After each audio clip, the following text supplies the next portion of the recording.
Good morning. Today in our Patient Safety Symposium, we are going to be covering a very unique and perhaps a very important topic that we haven't looked at traditionally. Patient safety is all about how we provide care to our patients. And over the past several years, we have found that our providers have found it incredibly and increasingly difficult to provide the care that they want to for our patients.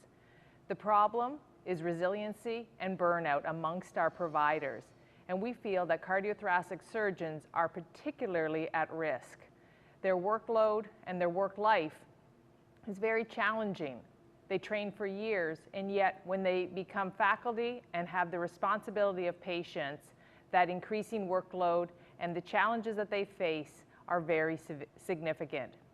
So today in our Patient Safety Symposium, we have brought in some experts to help us. The experts are going to help us understand how we might be able to leverage some of our inner abilities, how we can leverage some of our resiliency, and how we can use some tactics to prevent burnout.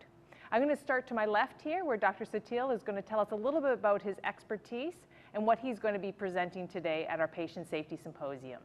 Hi, I'm Wayne Sotile. I'm the founder of the Center for Physician Resilience in Davidson, North Carolina. I will be discussing the lessons we've learned from our empirical research, but also from clinical and counseling experiences with thousands of physicians over the past 40 years that teach the lesson that those who are resilient are great at rethinking, reframing, and in some instances redoing the way they go about shaping work-life choices and issues of collaboration, collegiality in the workplace. Wonderful. Dr. Klatt? Hi, I'm Maryanna Klatt from Ohio State, from the Department of Family Medicine. And what I do is a mindfulness yoga intervention for hospital units. And so I'll be presenting my research and doing a little demonstration of what's involved in our weekly meetings. So you suspect a little yoga is going to be involved today? I think so. So get ready. Well, I know Dr. Gaby's very ready. Dr. Gabby, do you want to tell us a little bit about yourself? Sure. I'm Steve Gabbe. I'm the Emeritus CEO of the Ohio State University Wexner Medical Center. I'm a professor of obstetrics and gynecology, and I was formerly the dean of the School of Medicine at Vanderbilt. So much of the focus on how physicians should deal with burnout has been on what they should do as individuals. Some of the excellent activities that Dr. Klatt's going to describe and Dr. Sotile will review.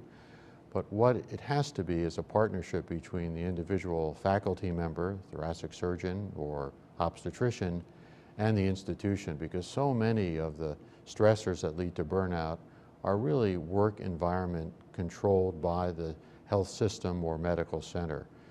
RVU productivity. Do the physicians have a safe place where they can meet and talk? What about flexibility in their work schedules? And so we'll be talking about some of those issues. That's wonderful. Dr. Sotile, can you tell us a little bit about, from your vast experience, if there's one group of physicians that are particularly at risk for burnout and lack of resilience in the workplace? It's a great question, and it's, the answer is relative. Let's bear in mind our research and others have shown that the least burnout cohort have a 1 in 3 figure of burning out. The most burned out cohorts float from study to study, but it's 2 in 3. So, you know, sometimes I think that being a physician is engaging in a suffering contest. That, you know, your headache doesn't count because my headache is worse. And rather than talk about that, I think that what we're doing is great, and that is we're focusing on solutions. How do those physicians, and I would say medical families as well as, to Steve's point, you're not going to have resilient physicians unless you have physician-friendly organizations that are doing something about the workload. Our experience also suggests you're not going to have resilient physicians unless you have resilient medical families. So how do those physicians, families, and the teams that they work in and the organizations in which they work who prove to be resilient, how do they think, how do they behave, how do they treat others, what are they doing about the challenges they face? Because for every one we find who's burned out, disillusioned, we find another one who's still on fire. and still enjoying practicing. What are the secrets of those people? That's what we focus on. Wonderful, wonderful. Dr. Gaby, having been a previous dean, what are your thoughts about introducing some of the great strategies that we're going to talk about today at the medical student level so that we start to work with our team members prior to them being responsible for patient care? Well, that's where burnout starts. It starts at the medical student level. And we know that when medical students begin their training, they're actually healthier in terms of depression, in terms of burnout, than their college-educated peers. But by the time they're into their first and especially second year, more than half of them are experiencing burnout. So I think that's where we have to start and teach them lessons for life, teach them how to deal effectively with stress, help them recognize when they're feeling stressed and how they can get help. I think that's really where our work should begin, with the medical students. I'm happy to say that, and we assess the students each year at Ohio State, they're doing well using a modification of the Maslach Burnout Inventory. And I think that's because many of the programs we have for them, wellness, physical activity, mindfulness, medicine and the arts, which I'm very involved with, I think those programs make a huge difference. It's all about support. And if the students feel the faculty, the house staff support them, it makes a huge difference. But again, if you have faculty, you have house staff who themselves are burned out, they're not going to be very effective educators. They're not going to be very good role models.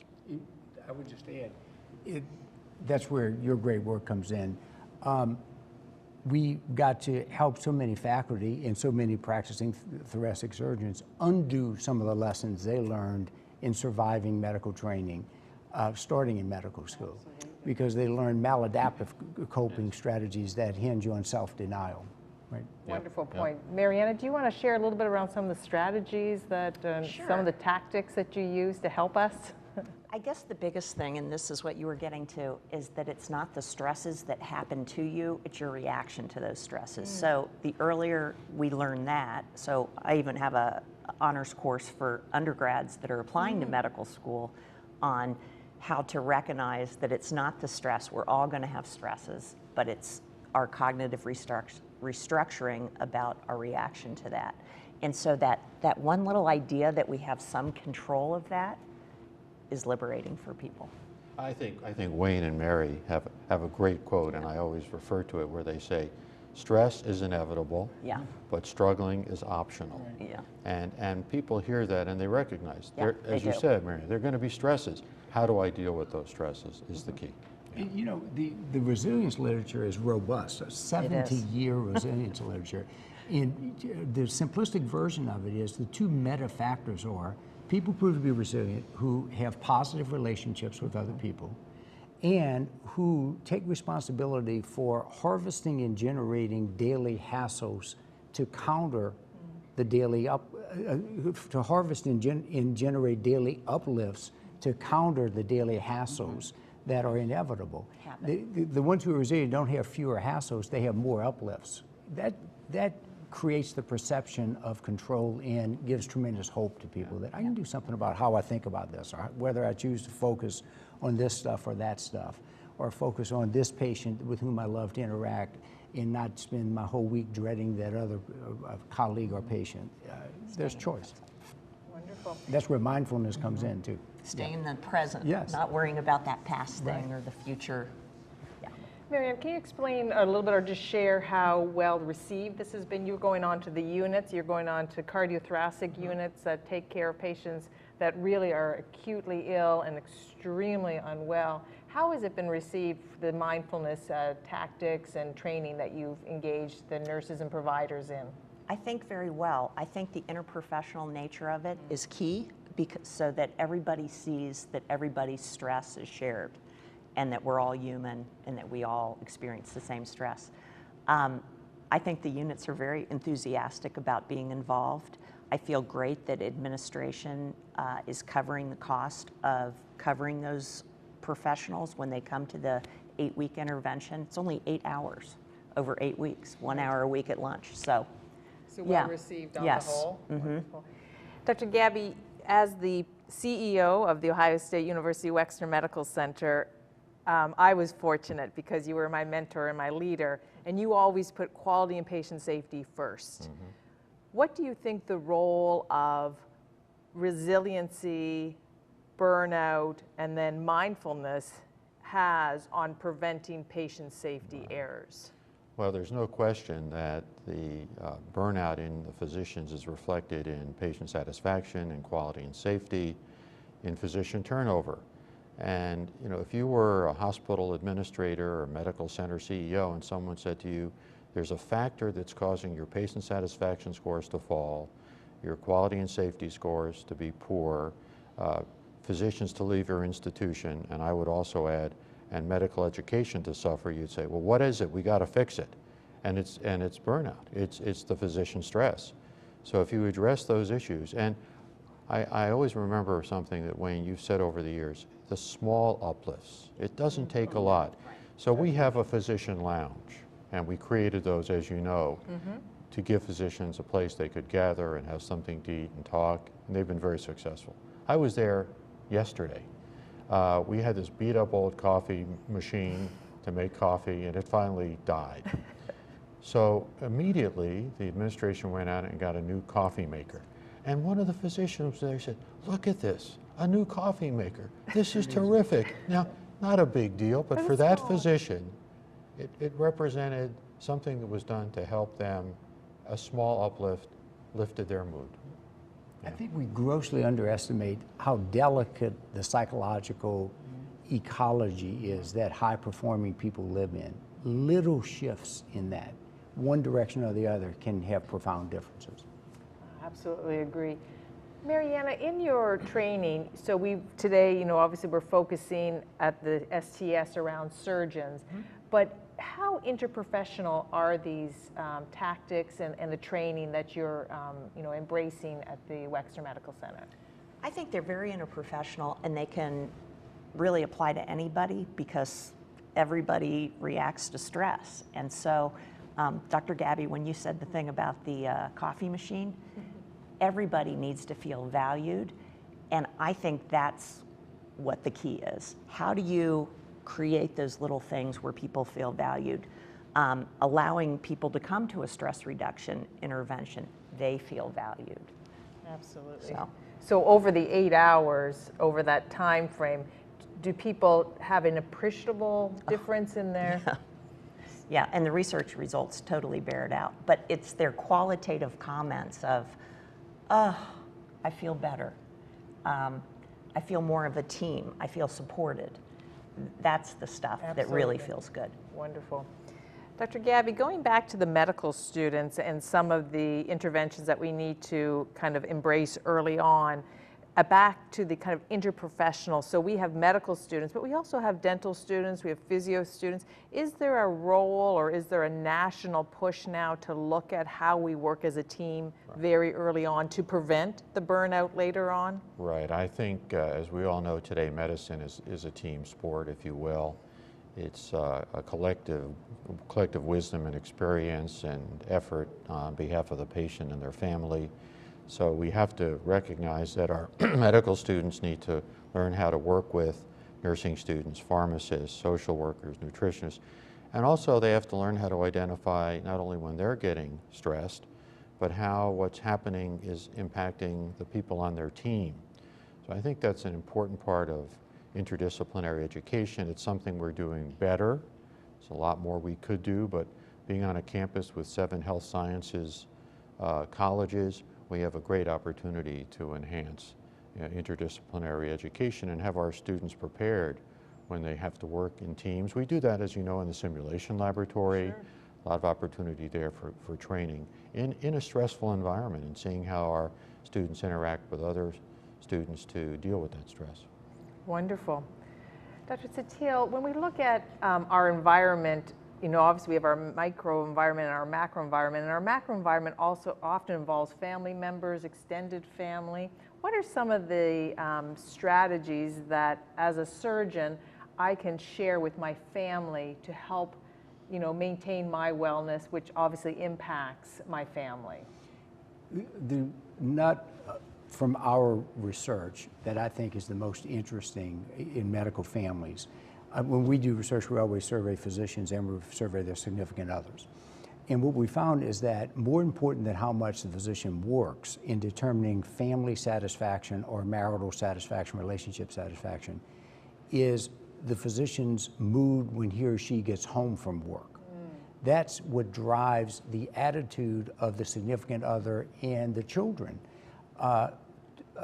toward medicine. And the family's attitude toward medicine shapes the physician's attitude toward medicine next day when he or she goes back to work.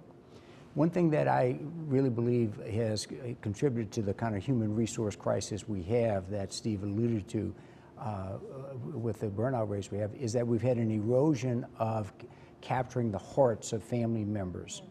There used to be more dynamic alliances, if you will, between the spouse association of faculty or even group practices used to incorporate significant others in their retreats more.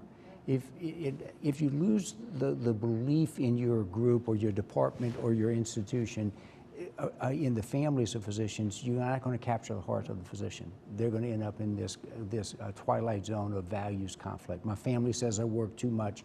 My colleagues say I don't work enough. And it's soul splitting for physicians. We found in our study of chairs of OB/GYN departments over 15 years ago, it was the first study of burnout that was done in department chairs. The single most important factor in preventing burnout was the supportive spouse or partner. Remarkably, the single overwhelmingly most supportive factor was having support from your partner. We've confirmed it clinically. We cite your study all the time, Steve. But clinically, when we coach, counsel physicians, we always insist that if they've got a significant other to incorporate them in at least portions of it. That's where the work-life balance, when people talk about that, I think that's the wrong way to look at it. It ought to be work-life integration. Yeah, I agree. Work-life integration, absolutely. Key. Very well put, very well put. One last question for you, Dr. Gaby, before we wrap up. How do you feel over the last several years? We've obviously grappled with the 80-hour, 60-hour work week through the ACGME and training. How do you think that's improved or impacted burnout amongst our providers? Yeah. Well, I think for the house staff, there's no question that it's improved the quality of their lives. I think they are able to get more sleep. I think they're able to get more time, protected time away from the stresses of practice in the clinic or the hospital.